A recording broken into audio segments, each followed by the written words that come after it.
በ2036 በአፍሪካ ትልቁ ኢኮኖሚ የሚሆነው የኢትዮጵያ ኢኮኖሚ ነው።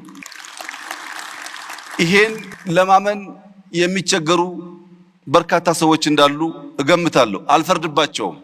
ለምን? ፕራግማቲክ አይደሉማ። አሁን ካለው ዓለም ጋር ራሳቸውን ለማስተማር ዝግጁ አይደሉም። ያ ባይሆን ኖሮ ዲጂታል 2025 ስንል ኢሉዥን ነው ያሉ ሰዎች ኢትዮጵያ ውስጥ 55 ሚሊዮን ሰው ቴሌብር ይጠቀማል ሲባል ሲሰሙ በጣም አስደናቂ ነገር ነው።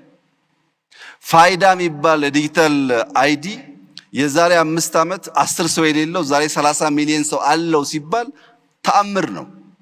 5 ሚሊዮን ኮደርስ ኢትዮጵያ ውስጥ እንፍጠር፣ ታለንት ላይ ኢንቨስት እናድርግ ብለን 2 ሚሊዮን ገደማ ማሳካታችን ሚራክል ነው። 2 ሚሊዮን ሰው በሚቀጥለው 3 ዓመት 2 ዓመት 5ቱን ካሳካን የብዙ አፍሪካ ሀገር ፖፑሌሽን 100% ሰው ዲጂታሊ የሆነ ነገር ማድረግ የሚችል ፈጠርን ማለት ነው።